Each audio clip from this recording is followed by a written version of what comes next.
friends, I am Dr. Harshad Joshi. I am a consultant gastroenterologist and IBD specialist. Hello friends, I am doctor Chetan Kalal, liver specialist. तो हम दोनों friends मिलके आज बात करना चाहते हैं जो कॉमन कंडीशंस हैं जिसमें गट भी अफेक्ट होता है और लिवर भी अफेक्ट होता है। तो ऐसे एक्चुअली मेरे जहन में 3 चीज़ें आती है चेतन, तो let's understand each others views on that.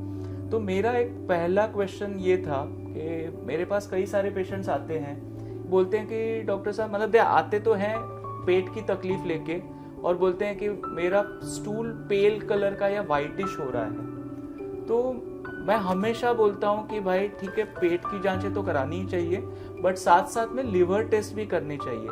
तो जरा मुझे बताओ ना चेतन कि पेल स्टूल है तो तुम्हें भी ऐसे पेशेंट आते रहेंगे, तो तुम क्या बोलते हो? तो ये दोनों कॉमन है। बेसिकली ये लीवर डिसीजेस में भी पेल स्टूल हो सकते हैं और स्टमक यानी गट में भी पेल स्टूल हो सकते हैं। तो बेसिकली स्टूल का जो कलर आता है वो आता है बाइल से, जिसको लीवर प्रोड्यूस करता है। और किसी कारणवश अगर ये बाइल के फ्लो में प्रॉब्लम आता है, जो कि हो सकता है लीवर डिजीजेस में या फिर बाइल डक्ट के प्रॉब्लम में या फिर गॉल स्टोन्स के कारण, तो भी स्टूल्स पेल हो सकते हैं।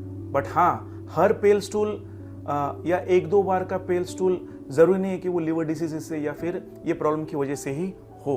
ये बहुत से कारणों से भी हो सकता है। या सो ऐसे पेशेंट्स हैं तो we will do both, investigate them, check करेंगे कि गट का प्रॉब्लम नहीं है, but at the same time liver related कुछ स्पेसिफिक टेस्ट करना जरूरी है। यस, तो जरूरी नहीं है कि ये स्टमक की वजह से हो या फिर ये जरूरी नहीं है कि ये लीवर की वजह से हो।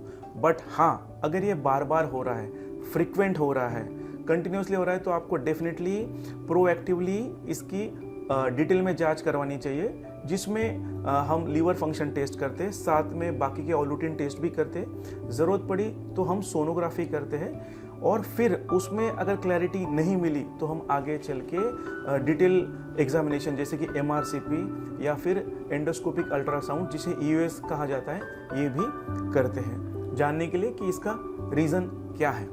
तो याद रखिए, सिर्फ पेल स्टूल नहीं बट फ्रीक्वेंट पेल स्टूल जो कि एसोसिएटेड होते हैं जॉन्डिस के साथ, या फिर हाई कलर्ड यूरिन, या फिर itching, pain, fever, loss of appetite, weight loss, अगर ये सिम्टम्स भी है साथ में, तो डेफिनेटली ये वरीसम है और इसकी फर्दर टेस्टिंग होनी चाहिए, जिसमें कि ब्लड टेस्ट होते हैं, प्रिडोमिनेटली लीवर फंक्शन टेस्ट, और साथ में कुछ और टेस्ट भी होते हैं। और ज़रूरत पड़ी तो हम अल्ट्रासोनोग्राफी ऑफ एब्डोमेन या फिर MRCP या फिर EUS जैसे एडवांस टेस्ट भी करते हैं to ascertain the cause of pale stool.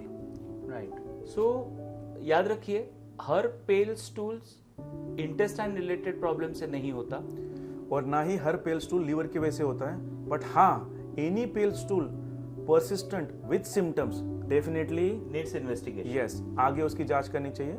अगर ये वीडियो आपको पसंद आया तो इसको लाइक करो, शेयर करो, कमेंट करो, सब्सक्राइब करो। Thank you.